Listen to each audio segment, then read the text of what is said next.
287 run. बाप रे। और शहर का नाम भी 6 मीनार कर देना चाहिए। हेनरी क्लासन ने मारे, जो उस दिन आ रहा था वो मार रहा था, वो लोकल बॉय रह गए ना। नमस्कार, क्रिकेट की बात करते हैं और आज हमारे शो में हम बात करेंगे जो आईपीएल के हाईएस्ट रन बने हैं। देखिए, बड़ा मुश्किल होता है किसी मैच में एफर्ट्स लगा के एक ऐसा स्कोर खड़ा करना जिसमें सामने वाली टीम जो है घबरा जाए और उनके पहले ही घुटने जो है जमीन पर टिक जाए। लेकिन कई बार ये भी देखने को मिला है उसी दिन हाईएस्ट रन बनते हैं और उसी दिन चेज हो जाते हैं। जैसे इंटरनेशनल क्रिकेट में एक बार साउथ अफ्रीका के साथ हुआ था। वेस्ट इंडीज ने अपना हाईएस्ट T20 स्कोर किया था इंटरनेशनल और उसी दिन साउथ अफ्रीका ने तोड़ दिया था। खैर, आईपीएल की हम बात करते हैं तो सबसे ज्यादा अभी तक आईपीएल में अगर नंबर 1 की बात करें तो वो कौन सी टीम है? वो सनराइजर्स हैदराबाद है, जिसने पिछली बार रन बनाए थे 287 रन। बाप रे, बहुत रन थे पिछली बार से। इसके वापस कितने रन बने एक बार चेक करना, मतलब सामने वाली टीम ने कितने बनाए? सामने वाली टीम ने 254 रन के आसपास बनाए थे। यानी ये जो पिच था ये बैटिंग फ्लैट ये था। बैटिंग पिच था। बेंगलोर में होगा फिर? नहीं, बेंगलोर में नहीं, ये हैदराबाद में मुकाबला था। और उस दिन 4 मीनार के शहर में छक्कों की जड़ी लगा दी थी। और शहर का नाम भी 6 मीनार कर देना चाहिए था, लेकिन अभी भी 4 मीनार ही। किसने मारे रन उसमें से? ट्रेविस हेड ने मारे, अभिषेक शर्मा ने मारे, हेनरी क्लासन ने मारे, जो उस दिन आ रहा था वो मार रहा था।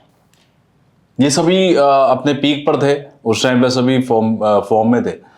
क्रिकेट में क्या होता है कि जिस दिन आपका पावर प्ले अच्छा जाता है, स्टार्ट के 10 ओवर अच्छे जाते हैं और फिर आने वाले बैट्समैन को जब मौका मिलता है तो वो खुले हाथ से रन मारते हैं और फिर इसी तरह का स्कोर देखने को मिलता है इंटरनेशनल क्रिकेट में भी और खासकर कि आईपीएल में। आईपीएल एक ऐसा प्लेटफॉर्म है जहाँ पे मुझे नहीं लगता कि कोई भी अपना अपॉर्चुनिटी को मिस करना चाहता है। 200 प्लस अगर स्कोर की बात करें तो हर दूसरे तीसरे मैच में हमें हर मैच में 200 प्लस स्कोर बनता है।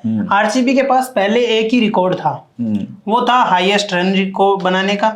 और दूसरा आरसीबी के पास जो रिकॉर्ड था वो सबसे कम रन बनाने वाली टीम का। लेकिन अब के आसपास 49 और अब आरसीबी के पास सिर्फ एक रिकॉर्ड बचा है, क्योंकि हाईएस्ट वाला 273 का था।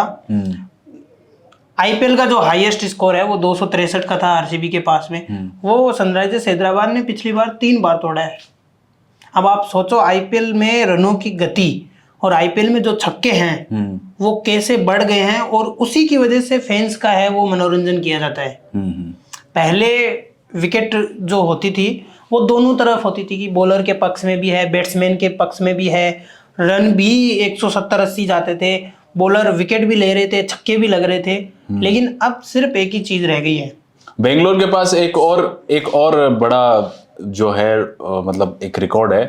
क्रिस गेल ने करीब 175 रन मारे थे पुणे वॉरियर्स के सामने। शायद वही मैच है जिसमें उन्होंने हाईएस्ट रन भी मारे थे। हाँ, वही मैच है जिसमें उस मैच में मुझे याद है कि बारिश भी आई थी। उस मैच में क्रिस गेल चले, उसके बाद में वही बात है, जो बैट्समैन आ रहा था, एबी डिविलियर्स हो चाहे शायद वॉटसन उस टीम में थे या फिर विराट कोहली आए थे, और हर कोई उसका फायदा उठा रहा था। तो लेकिन इंटरेस्टिंगली उस मैच में आपको मैं बता दूं, भुवनेश्वर कुमार जो अभी फिलहाल बेंगलोर से खेल रहे हैं, उन्होंने सिर्फ 24 रन उस मैच में खाए थे। ये बड़ा इंटरेस्टिंग है कि एक बॉलर इतने हाईएस्ट जो रन बने हैं उसमें सिर्फ 24 रन, यानी 6 की उनकी एवरेज रही है। ये बड़ा लोकल बॉय है ना वो। ये बड़ा इंटरेस्टिंग उनका फैक्ट है। वो लोकल बॉय रह गए ना। बेंगलोर में मुकाबला था, बेंगलोर में उनका जन्म हुआ, वहीं पे पले बड़े, वहीं पे उन्होंने क्रिकेट खेला है, वहां से वो उठ के आए हुए हैं। तो उनको पता है बेंगलोर की पिच किस हिसाब से खेलती है। और उनको ये भी पता है, क्योंकि जब आप 20 साल कहीं एक जगह क्रिकेट खेलते हो ना, तो आपको कहीं ना कहीं पता चल जाता है कि बारिश होने के बाद बॉल कैसे जाएगी। बारिश अगर नहीं हुई, सूखा रहा, तो बॉल कैसे जाएगी। और वही भुवनेश्वर की सबसे बड़ी है। भुवनेश्वर बेंगलोर दूसरा क्या था कि भुवनेश्वर कुमार के साथ एडवांटेज ये था ना कि भुवनेश्वर कुमार उस वक्त अपने पीक फॉर्म में थे। जिस तरह की स्विंग इंडिया में डिमांड थी उस टाइम पर, मुझे याद है इंग्लैंड दौरे पर वो गए थे और अर्ली 3 विकेट्स लिए थे उस टाइम पर। भुवनेश्वर कुमार ने अपनी स्विंग से सामने वाली टीम के पास, जब एंडरसन थे तो लगता था कि इंडिया में कौन होगा, तो भुवनेश्वर कुमार ने वो कर दिखाया और वो उसी फॉर्म को आगे लेके जा रहे थे। खैर, दूसरे नंबर पे कौन सी टीम है जिसके हाईएस्ट स्कोर है? हैदराबाद की बात। पहले हैदराबाद है, दूसरे नंबर पे भी हैदराबाद है, क्योंकि उन्होंने भी 286 इस बार आईपीएल में 286 बनाए उन्होंने। उनका पहले 287 था।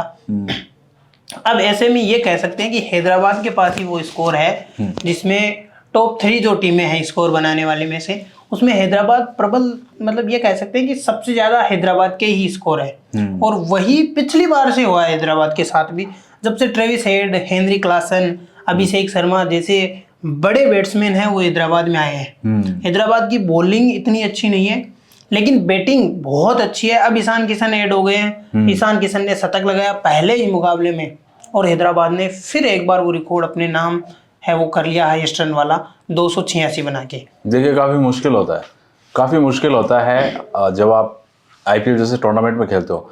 हर कंट्री का बेस्ट बॉलर वहाँ पर बॉलिंग करता है, बेस्ट बैट्समैन बैटिंग करता है। तो ये मैं कह सकता हूँ आपका जो परखने का जो प्लेटफॉर्म है ना वो आईपीएल से बढ़िया हो ही नहीं सकता। आप एक साथ खेलते हैं, आप एक लंबे टाइम के लिए खेलते हैं। देखिए आप वर्ल्ड कप जब खेलते हैं, इंटरनेशनल आईसीसी टूर्नामेंट खेलते हैं, उसका टाइम फ्रेम एक छोटा होता है, ग्रुप मैचेस होते हैं। लेकिन आईपीएल में आप देखिए हर टीम के साथ 2-2 मैच खेल रहे हैं और फिर आप उसमें से निकलकर आप जो है, जैसे इन्होंने बताया 2 बार जो है हैदराबाद ने हाईएस्ट रन बनाया है, ये कोई आम बात नहीं है।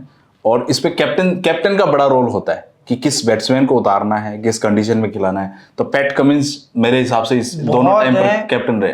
कैप्टन का एक बड़ा रोल ये होता है कि जैसे कैप्टन खेलने वाला है तो वो कैप्टन वर्ल्ड कप विनिंग भी है। पैट कमिंस, बैटिंग उनकी बहुत शानदार है। 13 गेंदों में उन्होंने आईपीएल में 50 लगाई है। बॉलिंग इतनी अच्छी है कि उनसे बड़ा बॉलर अभी कोई नजर नहीं आता ऑस्ट्रेलिया की टीम में। जोश हेजलवुड है, मिचेल स्टार्क भी है, लेकिन वो कहीं ना कहीं अनफिट होते रहते हैं। इनके ना इंजरी आती है कभी और ये पूरे और सभी फॉर्मेट में आप किसी भी फॉर्मेट में इस प्लेयर को उतारिए, ये अपना बेस्ट देगा, कैप्टेंसी का रोल भी अच्छे से निभाएगा। पैट कमिंस जो है एक टाइम पर मैं आपको बता दूं विराट कोहली से ज्यादा रन थे उस ईयर में, ये शायद पिछले साल की बात है, और बुमराह से ज्यादा उनके विकेट्स थे। तो ये इसको लेकर काफी ट्रोल भी किया गया था इंडियन टीम को कि देखिए एक ही प्लेयर आपके 2-2 काम कर रहे हैं, वो एक अकेला प्लेयर कर रहा है पैट कमिंस। और ये मैं समझता हूं ऐसा इंडिया की रिक्वायरमेंट है इस तरह के प्लेयर। पैट कमिंस से ये भी है कि विदेशी खिलाड़ी है उनमें काबिलियत है। इस बार आईपीएल का एक नया नियम आया कि विदेशी खिलाड़ियों को पैसे है वो ज्यादा नहीं देने अपने को। पहले जैसे विदेशी खिलाड़ी 24 करोड़ में बिका, 20 करोड़ में बिका, उस टाइम इंडियंस की जो कीमत थी वो 16 करोड़ यहीं पे रह गई थी।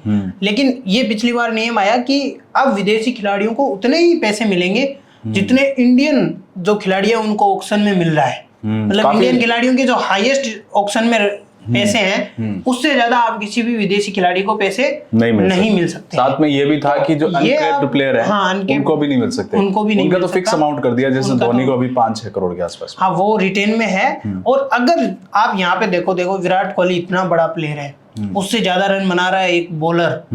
बुमराह एक इतना बड़ा बॉलर है, T20 का, टेस्ट का, हर जगह उससे ज्यादा रन बना, उससे ज्यादा विकेट ले रहा है वो इंडिया में आके, जहां बुमराह की होम कंडीशंस है। पूरा आईपीएल बुमराह खेलते हैं, फिर भी अगर आप चाहो तो इंडियन को ज्यादा दे दो। ऋषभ पंत को 27 करोड़ रुपए दिए, सिर्फ 27 रन बनाने के लिए दिए क्या?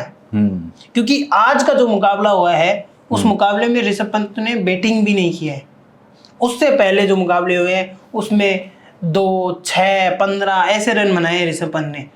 और ऋषभ पंत को जो ज्यादा पैसे मिले हैं इससे ये है कि विदेशी खिलाड़ी जो अच्छे खेल रहे हैं, पैट कमिंस बहुत अच्छा खेलते हैं, मिचेल स्टार्क बहुत सही खेलते हैं, तो इन खिलाड़ियों को भी आईपीएल में उतनी इज्जत मिलनी चाहिए, उतने ही पैसे मिलने चाहिए। क्योंकि एक सनराइजर्स हैदराबाद एक ऐसी टीम है जिसने विदेशी कप्तान है वो हमेशा चुना है और इसकी वजह से वो कहीं ना कहीं पीछे जरूर गए थे, लेकिन अब वो कहीं पे भी पीछे नहीं है, अब वो बहुत आगे पहुंच चुके हैं। एक और टीम की बात कर लेते हैं क्योंकि टॉप 2 में तो हैदराबाद ही है। अब देखिए हमने नंबर 1 की बात की, नंबर 2 की बात की, दोनों हैदराबाद है और आपको जानकर थोड़ी हैरानी होगी नंबर 3 पर भी सनराइजर्स हैदराबाद ही है। जो हाईएस्ट स्कोर है आईपीएल का उसमें तीनों 1, 2, 3 तीनों जो रैंकिंग है उसमें सनराइजर्स हैदराबाद है। मुझे लगता है तीनों टाइम पैट कमिंस इनके कैप्टन रहे हैं। तो आप देख सकते हैं पैट कमिंस का जो रोल है आईपीएल में, ये आप देख सकते हैं कितना ज्यादा इंपॉर्टेंट है टीम के आगे बढ़ाने में। और हैदराबाद, मुझे याद है जब डेक्कन चार्जर्स थी फिर सनराइज हैदराबाद बनी, तब भी कुछ खास कर नहीं रही थी। केन विलियमसन जो कैप्टन थे वो करते थे कोशिश, but he is not a T20 player, तो वो इतना ज़्यादा इफेक्टिव रहा नहीं था। लेकिन पैट कमिंस के आने के बाद ये रिकॉर्ड सनराइज हैदराबाद के पास है और मुझे नहीं लगता कि बहुत लंबे टाइम तक ये टूटने वाला है। तो देखते हैं और कौन सी टीम है जो इनको टक्कर दे सकती है इस रिकॉर्ड को तोड़ने में। तब तक हमसे जुड़े रहिए।